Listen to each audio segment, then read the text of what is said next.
സ്തോത്രം. ലൂക്കോസിന്റെ സുവിശേഷം 11-ാം അധ്യായം അതിന്റെ 15-ാം വാക്യം. യോഹന്നാന്റെ സുവിശേഷം 11-ാം അധ്യായം അതിന്റെ 15-ാം വാക്യം.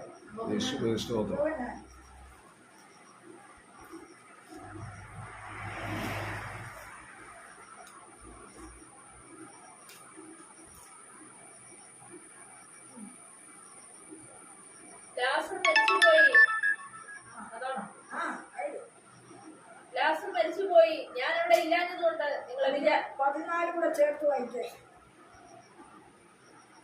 യേശുവോ അവന്റെ മരണത്തെ കുറിച്ചായിരുന്നു പറഞ്ഞത്. ഉറക്കമെന്ന നിദ്രയെ കുറിച്ച് പറഞ്ഞു എന്ന് അവർക്ക് തോന്നിപ്പോയി. അപ്പോൾ യേശു സ്പഷ്ടമായി അവരോട്, ലാസർ മരിച്ചുപോയി, ഞാൻ അവിടെ ഇല്ലാഞ്ഞതുകൊണ്ട് നിങ്ങളെ വിചാരിച്ച് സന്തോഷിക്കുന്നു. നിങ്ങൾ വിശ്വസിപ്പാൻ ഇടയാകുമല്ലോ. എന്നാൽ നാം അവന്റെ അടുക്കൽ പോക എന്ന് പറഞ്ഞു. ദിദിമോസ് എന്നു പേരുള്ള തോമസ് സഹശിഷ്യന്മാരോട്, അവനോട് കൂടെ മരിക്കേണ്ടതിന് നാമും പോക എന്ന് പറഞ്ഞു. 11-ാം അധ്യായം മാർത്തയുടെയും കാര്യമായി യോഹന്നാന്റെ സുവിശേഷത്തിന്റെ അതിന് 3 മുതൽ വായിച്ചാൽ അറിയാം. ഹീനമായി കിടന്നവന്റെ പ്രധാന കൂട്ടുകാരൻ അല്ലെങ്കിൽ ദൈവത്തിന് പ്രിയമുള്ള ലാസർ ഹീനമായി കഠിനമായ നീനമായി കിടക്കുമ്പോൾ സഹോദരിമാര് യേശുവിനെ വിവരം അറിയിച്ചു. കർത്താവ് 2 ദിവസം കൂടെ അവിടെ താമസിച്ചു. അല്ലേ? എന്റെ 5-ാം വാക്യത്തിൽ അങ്ങനെ എഴുതിയിട്ടുണ്ട്. അവൻ വിവരം അറിഞ്ഞിട്ടും 2 ദിവസം കൂടെ കർത്താവ് അവിടെ താമസിച്ചു. എന്നിട്ടും അവൻ ദീനമായി കിടക്കുന്നു എന്ന് കേട്ടാറേ താൻ തന്നെ ഇരുന്ന സ്ഥലത്ത് 2 ദിവസം പാർത്തു. 2 ദിവസം കൂടെ നീ നിൽക്കുന്ന സ്ഥലത്ത് നിന്നെ തടഞ്ഞു വെച്ചിട്ടുണ്ടെങ്കിൽ ഓർത്തോണം, ദൈവത്തിന്റെ മഹത്വത്തിന്റെ സമയമാകുന്നു. ഹീനമായ അത്യാസന്നതയിൽ കിടക്കുന്ന ഒരു പ്രിയ ശിഷ്യനെ അല്ലെ ഒരു സഹോദരനെ കാണുവാൻ യേശു വന്നില്ല. നമ്മളവിടെ എന്ത് പറയും? കർത്താവിന്റെ പുറകെ നടന്നു കാര്യമില്ല, സമയത്ത് പുള്ളിയെ കിട്ടത്തില്ല. അല്ലേ? സമയത്ത് വന്നില്ല. നമ്മള് കരയുന്ന പുള്ളിക്ക് വരാൻ നമുക്ക് വേറെ വഴി നോക്കാവുന്നതല്ല. എന്തോരം നമ്മൾ അധ്വാനം ചെയ്യും കർത്താവിന് വേണ്ടി. ചിലർ പറയുന്നത് ഞങ്ങൾ നടത്തി, ഞങ്ങൾ സഭ ഉണ്ടാക്കി, ഞങ്ങൾ എന്തെല്ലാം കാര്യം ചെയ്യും, എന്തോരം അധ്വാനമാണ് നടത്തിയത്. അതൊന്നും കർത്താവ് മറന്നിട്ടില്ലെന്ന്. നിന്നെ ഉയർത്തേണ്ട സമയത്ത്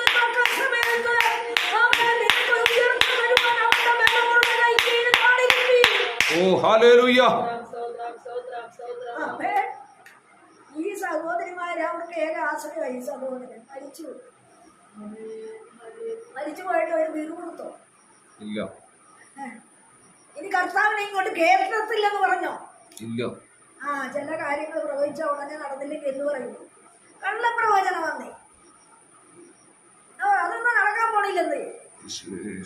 ഞങ്ങള് ചിന്തിച്ച പോലൊന്ന് പ്രവചിച്ചതൊന്നും നടത്തിക്കേ. ദൈവത്തിന് അതല്ലേ തൊഴില്.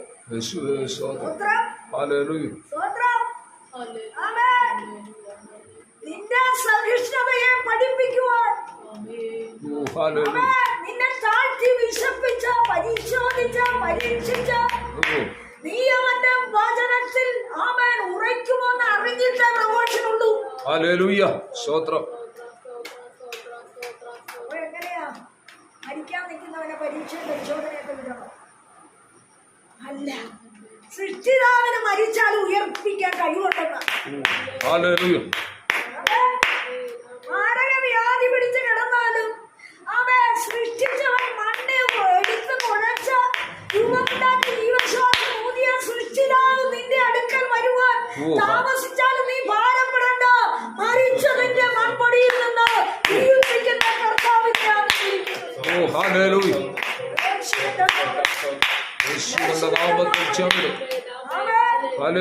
പതിനഞ്ചാം വാക്യത്തില് കർത്താവ് പറയുന്ന ഒരു കാര്യമുണ്ട്. എന്താ?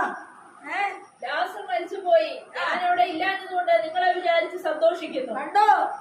മുഖത്തിന്റെ അടിക്കത്തില്ല. നമ്മൾ ആരെങ്കിലും ആണെങ്കിൽ മരിച്ചത് കേട്ടപ്പോ സന്തോഷം അല്ലേ? ഇല്ലേ?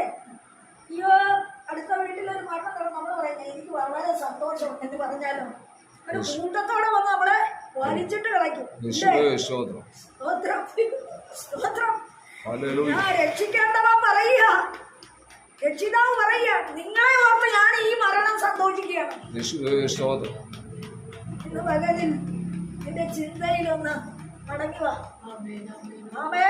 ഓ ചില വിടുതൽ തൽക്കാലം നടക്കാതിരിക്കുമ്പോ, ചില ശുഭത നിന്റെ കയ്യിൽ ലഭിക്കാതിരിക്കുമ്പോ, ഓ ഹല്ലേലൂയ. സന്തോഷത്തിന്റെ മടിയിൽ വരാതിരിക്കുമ്പോ, യേശുവേ. നീ ആശിച്ച വിഷയത്തിന് തടസ്സം വന്നിട്ടുണ്ടെങ്കിൽ ഒരു ഉത്ഥാനം പിന്നാലെ ഉണ്ട്. ഓ ഹല്ലേലൂയ. ആമേ. ഒരു ഉച്ചാരണത്തിന് അവൻ ഒരുക്കുക.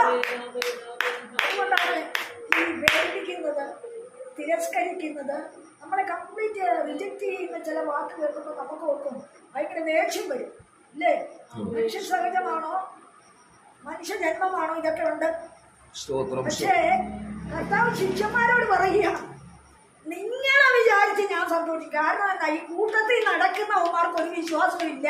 യേശുവേ സ്തോത്രം. ഭയങ്കര പ്രസംഗമോ, ആമേൻ. പുറകെ നടന്ന് പ്രസംഗിക്കാനായിട്ട്, ഹല്ലേലൂയ. അപ്പം ഒരുക്കാനും കൊടുക്കാനും വിളമ്പാനും ഒക്കെ ഭയങ്കര ഉത്സാഹമാണ്. യേശുവേ. കർത്താവ് ചെയ്യുന്ന അത്ഭുതം എനിക്കും കൂടെ അവകാശപ്പെട്ടതാണെന്നാണ്. അതെ, ഞാനിതിന്റെ നടുവിലുള്ളത് കൊണ്ടാണ് ഇതൊക്കെ നടക്കുന്നുള്ള ചിന്ത. ഓ ഹല്ലേലൂയ. നിന്റെ ഉള്ളിലെ അകത്തെ എന്റെ കർത്താവിന് അറിയാൻ പറ്റും. സ്തോത്രം. നീ ആരായിരുന്നു എന്നുള്ളത് എന്റെ കർത്താവിന് അറിയാൻ പാടില്ലേ? യേശുവേ സ്തോത്രം. സ്തോത്രം. നിന്റെ ബാല്യം, നിന്റെ യൗവനം, നിന്റെ ഇപ്പോഴത്തെ മധ്യപ്രായം, നിന്റെ ശുശ്രൂഷകള്, നീ എവിടെയൊക്കെ ജീവിച്ചെന്നുള്ളത്, എവിടെ ജനിച്ചെന്നുള്ളത്, ഏത് മാതാപിതാക്കൾക്ക് ജനിച്ചെന്നുള്ളത്, എങ്ങനെ ജനിച്ചെന്നുള്ളത് എന്റെ കർത്താവിന് അറിയാൻ പാടില്ലേ? ഓ ഹല്ലേലൂയ. സ്തോത്രം. ഇത് പറയുമ്പോ എനിക്കൊരു കാര്യം ഓർമ്മ വരിക. ഏലിയാവ് ഭക്തനാ, തീ ഇറക്കിയവനാ. പക്ഷേ ഏലിയാവിനോട് പറഞ്ഞ കെരീത്തിന്റെ അരികെ കൂടെ കളഞ്ഞ നീ അവിടെ ചെന്ന് ഓടിച്ചിരിക്കണം. എന്താ, അവിടെ തോടുണ്ട്, തോട്ടിൽ നിന്ന് കുടിക്കണം. 3 കാക്ക വരും അപ്പുമായിട്ട്, അതും വെച്ചിട്ട് വരാം. ഈ പുള്ളി പറയുക, ഞാൻ ഈ വലിയ ശുശ്രൂഷയായിട്ട് ഇത്രയും നാൾ നടന്ന് പ്രാർത്ഥിച്ചിട്ട്, അയ്യോ ഞാൻ MDiv കഴിഞ്ഞതാ, ഞാൻ എന്തോരം ബൈബിൾ പഠിച്ചതാ, ഞാൻ അമേരിക്കയിൽ പോയി പഠിച്ചതാ, യേശുവേ സ്തോത്രം. ഡോക്ടറേറ്റ് എടുത്തതാ. യേശുവേ. ഇനിയിപ്പോ കർത്താവ് പറയുന്ന പോലെ ഒതുങ്ങിയിരിക്കാൻ പറ്റുമോ? കാണാതിരിക്കണോ, ഒളിച്ചിരിക്കണോ? യേശുവേ സ്തോത്രം. സ്തോത്രം. പുള്ളി നിരസിച്ചില്ല, പറഞ്ഞ പോലൊക്കെ ചെയ്തു. ഇനി അടുത്ത പോയിന്റില്ലേ, തോട്ടിന്ന് കുടിക്കാൻ എന്റെ കർത്താവ് എന്തെല്ലാം അവശിഷ്ടങ്ങള്, ശവങ്ങളൊക്കെ ഒഴുകുന്ന, മാലിന്യം ഒഴുകുന്ന ഈ തോട്ടിൽ നിന്ന് ഞാൻ കുടിക്കണമെന്ന് നീ പറയുന്നുണ്ടല്ലോ. കർത്താവേ, അത് മാത്രം പറയല്ലേ. യേശുവേ. അതും അവനനുസരിച്ചു. 3 സ്തോത്രം. കാക്കയുടെ വരവ് കുറച്ചാളെ ഉണ്ടായിട്ടുള്ളൂ ഈ നിലച്ച്. ഈ ഭക്തന് പറയാം, കാക്ക മാലിന്യം കൊത്തുന്ന സാധനം. യേശുവേ സ്തോത്രം. കാണുന്നിടത്തൊക്കെ ചെന്നിരിക്കുന്ന കത്ത ഈച്ചയാണ്. യേശുവേ. അതിന്റെ വായിൽ നിന്ന് ഭക്ഷിക്കാൻ ഇടയാക്കല്ലേ ഓ ഹല്ലേലൂയ. എന്ന് ഏലിയാവിന് പറയാം. പക്ഷേ കർത്താവേ, എനിക്കൊരു പ്രാവിനെ അയച്ചു തരണേ. ഇന്ന് കാക്കകളെല്ലാം പ്രാവാകാൻ നടക്കുക. യേശുവേ സ്തോത്രം. കാക്കകളെല്ലാം പ്രാവായിക്കൊണ്ടിരിക്കുക. യേശുവേ സ്തോത്രം. എങ്ങനെയെന്നറിയാവോ? ഈ ഉണ്ടല്ലോ പ്രകടനമോ, സ്തോത്രം. പക്ഷേ ദൈവത്തിന് അറിയാം, നാട്ടുകാർക്ക് അറിയാം നീ ഇത് കാക്കയാണ്, ഇല്ലേ? ഏലിയാവിന് നന്നായിട്ട് അറിയാം ഇത് കാക്കയാണ്. സ്തോത്രം. സ്തോത്രം. ഹല്ലേലൂയ. ഹല്ലേലൂയ. എത്ര ഒക്കാകാൻ ശ്രമിച്ചാലും പ്രാവാകാൻ ശ്രമിച്ചാലും നടക്കത്തില്ലെന്ന് പറയാം. യേശുവേ സ്തോത്രം. സ്തോത്രം. ഹല്ലേലൂയ. ആമേൻ. ആമേൻ. പക്ഷെ ഈ ഭക്തൻ പറഞ്ഞില്ല കാക്കയെ വേണ്ടത്, കാക്കയെ അയക്കല്ലേ എന്ന് പറഞ്ഞു. കാക്കയുടെ സ്വഭാവം മലിനത പൊത്തിയിരിക്കും. എത്ര വിശുദ്ധമായത് ചുള്ളിക്കൊടുത്താലും കൊണ്ട് അവിടെ ഇട്ടയച്ച് പിന്നെ പോയി മലിനത പൊത്തിക്കാണും, ഇല്ലേ? അതുകൊണ്ടാണ് നിന്റെ പോകുന്ന അങ്ങോട്ട് വേണ്ടത് കർത്താവ് വെച്ചത്. അങ്ങനെയായിരിക്കും ഞാൻ ചിന്തിക്കും. സ്തോത്രം. ഹല്ലേലൂയ. എന്നാൽ സ്തോത്രം. ഹല്ലേലൂയ. ആമേൻ. ഹല്ലേലൂയ. ഇന്ന് പകലിൽ ചിന്തയില് ആമേൻ ഭക്തന്മാരുടെ ഹൃദയത്തിന്റെ താല്പര്യത്തെ അറിയുന്ന കർത്താവ്, ആമേൻ, ഒരിക്കലും അടയാത്ത ഉറവിനെ തുറക്കുന്ന കർത്താവ്, ഒരിക്കലും തടസ്സപ്പെടാത്ത ഉറവിനെ മുൻപിൽ കൊണ്ടുവരുന്ന ദൈവം, ഓ ഹല്ലേലൂയ. ആമേൻ, ഒന്നുമില്ലാതെ ഭാവിക്ക്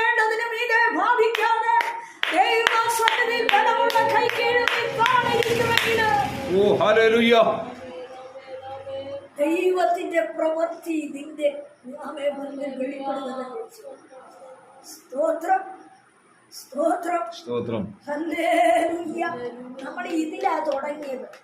യേശുവേ സ്തോത്രം. സ്തോത്രം. പക്ഷേ നമ്മളുടെ വ്യാപനത്തിന് ആഗ്രഹിക്കുന്നല്ലെങ്കിൽ നമ്മൾ പറയുന്ന വചനത്തിൽ കേട്ടാലും കേൾക്കാനാലും നീ പറയാനേ പറ്റൂ. യേശുവേ സ്തോത്രം. ഇല്ലേ? ഒരു വാക്യം വായിച്ചു കൊടുക്കുന്നത് നിനക്ക് അനുഗ്രഹമാണ്. യേശുവേ സ്തോത്രം. പകരം നീ സ്തോത്രം നിന്റെ അലങ്കാരങ്ങൾ കാണിക്കാനായിട്ട് ശ്രമിക്കും. യേശുവേ സ്തോത്രം. ഇതിന് തുടങ്ങിയച്ച് സബ്സ്ക്രിപ്ഷൻ പിരിവിന് വേണ്ടി പല കാര്യം ചെയ്യും. ഇല്ലേ? യേശുവേ സ്തോത്രം. ദൈവത്തിലാണ് തുടങ്ങിയത്. ജനത്തിൽ കൊണ്ട് അവസാനിപ്പിക്കുക. യേശുവേ പകലിൽ കർത്താവ് പറയുക, ഞാൻ നിങ്ങളെ പ്രതി സന്തോഷിക്കുകയാണ്. മരണം നടന്നിടത്ത് നിങ്ങളെ പ്രതി പറഞ്ഞാൽ കൂട്ടത്തിലുള്ള ശിഷ്യന്മാരെ നിങ്ങളുടെ ഉള്ളിലിരിപ്പ് എന്താണെന്ന് വിവേചിച്ചിട്ടാണ് കർത്താവ് പറയുന്നത്. കർത്താവ് അത്ഭുതമൊക്കെ ചെയ്യുന്ന ആളാണ്. പക്ഷെ കർത്താവെ അവൻ മരിച്ചു പോയല്ലോ, ഇനി അങ്ങോട്ട് പോകേണ്ട കാര്യമില്ല എന്ന് ഉള്ളിലിരിക്കുമ്പോ അവൻ സഹോദരിമാരിൽ എന്ന് പറയുന്ന 4 ദിവസമായി ജീന് കാണും. ഇനി അങ്ങോട്ട് പോകണ്ടെന്ന് അവരും റിജക്ഷൻ പറയുമ്പോ യേശു പറയാ, നിങ്ങളെ പ്രതി ഞാൻ സന്തോഷിക്കുന്ന കാര്യം എന്നാ? അവിശ്വാസവും കോട്ടയവും ഘടനയുമുള്ള തലമുറയെ കർത്താവ് പറഞ്ഞത് അവിശ്വാസവും കോട്ടവും നിങ്ങൾക്കുണ്ട്. ശിഷ്യന്മാരെ നോക്കിട്ട് പറഞ്ഞു, നിങ്ങളെ പ്രതി നിങ്ങൾ കണ്ട അത്ഭുതമല്ല, ജീവിപ്പിച്ച് ഉയർത്തെഴുന്നേറ്റിരിക്കുന്നവൻ ഞാൻ തന്നെയെന്നും നിങ്ങളുടെ മുമ്പിൽ വെളിപ്പെടുത്താൻ പോവുകയാണ്. ചില സമയങ്ങളിൽ എന്റെ സമയമായിട്ടില്ലെന്ന് കർത്താവ് പറയുന്നതിന്റെ കാര്യമല്ല. മുൻപിലത്തതിനേക്കാൾ മഹത്വമായ ഒരു പ്രവൃത്തി നിന്റെ ജീവിതത്തിൽ കൊണ്ടുവരുന്നു.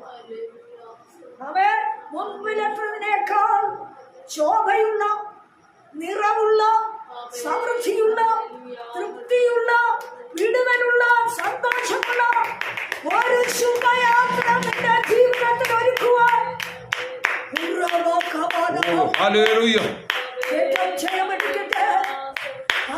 നാളുകൾ നീ അടിമപ്പെട്ടു, നാളുകൾ നീ സ്തംഭിച്ചു, നാളുകൾ നീ പരിഹാസമേറ്റു, നാളുകൾ നീ നിന്നാപാത്രമായും അവഗണനയേറ്റു, പലരാലും ആട്ടിക്കളഞ്ഞ അവസ്ഥയിൽ അന്യപ്പെടുത്തി അനാഥമാക്കി ഒറ്റുകൊടുത്ത സ്ഥാനത്ത് നിന്ന് ശുഭമുള്ളൊരു വഴിയിലേക്ക് നിന്നെ എടുത്തു വയ്ക്കുവാൻ അല്പം താമസം വന്ന് നീ മടുത്തു പോകാതെ പ്രാർത്ഥിക്ക. എന്റെ നാഥൻ നിന്നെ തേടിയെത്തും.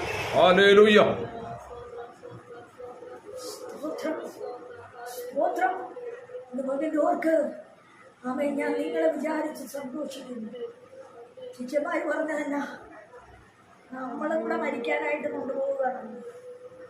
ഉയർപ്പിന് കൊണ്ടുപോകുമ്പോ യാസനെ ഉയർപ്പിക്കാൻ പോകുമ്പോ സംശയം പറച്ചു, അവിശ്വാസത്തിന്റെ വാദങ്ങളും എതിരിന്റെ വാദങ്ങളും നീരസത്തിന്റെ വാക്കുകളും പകയുടെയും കോപത്തിന്റെയും വൈരാഗ്യത്തിന്റെയും എതിരിന്റെയും ശക്തി നിന്റെ ഉള്ളിൽ കിടന്ന് ഉടക്കി വലിക്കാതെ എന്നെ വിളിച്ച ദൈവത്തിന് ഇതിന്റെ നടുവിന് വരെ നിർത്തുവാൻ സാധിക്കുന്നത്. ദൈവസന്നിധിയിൽ നീ ഉറപ്പോടെ നിൽക്ക്. അവൻ നിന്നെ അനുഗ്രഹിച്ചിരിക്കും. സ്തോത്രം. ദൈവജനത്താൽ